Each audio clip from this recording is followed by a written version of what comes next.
হইল একজন বনি আদমের সর্বপ্রথম ঘাঁটি। কবরে প্রাথমিক জিজ্ঞাসাবাদ করা হবে। যদি এই জিজ্ঞাসাবাদটা সন্তোষজনক হয় তাহলে তার কবরটা জান্নাতের সাথে যোগাযোগের ব্যবস্থা করে দেওয়া হবে। আর যদি প্রাথমিক জিজ্ঞাসাবাদটা অসন্তোষজনক হয় তাহলে জাহান্নামের সাথে যোগাযোগ করে দেওয়া হবে।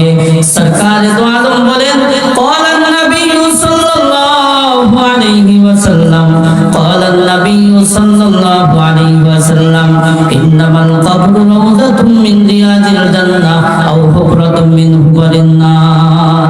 সরকার দো আলম বলেন, এই কবরটা কারো জন্য জান্নাতের বাগিচা সমূহের মধ্য থেকে একটা বাগান হবে, আবার কারো জন্য জাহান্নামের টুকরা সমূহের মধ্য থেকে একটা টুকরা হবে। বলে কবরে কতদিন থাকতে হবে? কিয়ামত পর্যন্ত কবরে থাকতে হবে। কিয়ামত পর্যন্ত কবরে থাকতে হবে।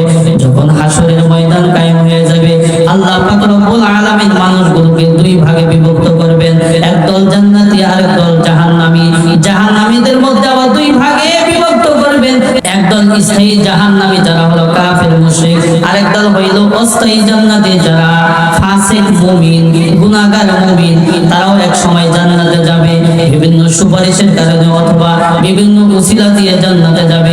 এছাড়াও আরেক দল থাকবে যারা হলো আরাফবাসী, জান্নাতেও না জাহান্নামেও না। আরাফ একটা জায়গা, জান্নাতেও না জাহান্নামেও না। এটা হলো আরাফ, এটা হলো আরাফ।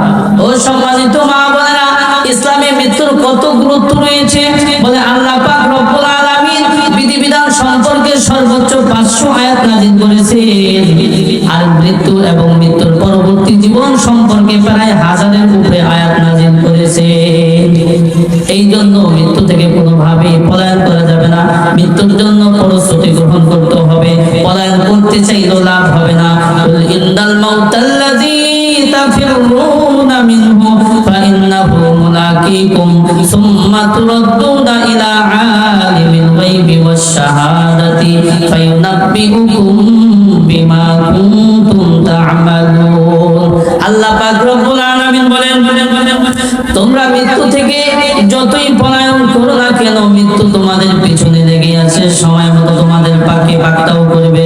এই জন্য আমরা মরণশীল সর্বদা মৃত্যুর জন্য প্রস্তুতি গ্রহণ করে রাখতে হবে। সাহাবায়ে কেরামের অভ্যাস ছিল, তারা সর্বদা মৃত্যুর জন্য প্রস্তুতি নিয়ে রেখেছিলেন।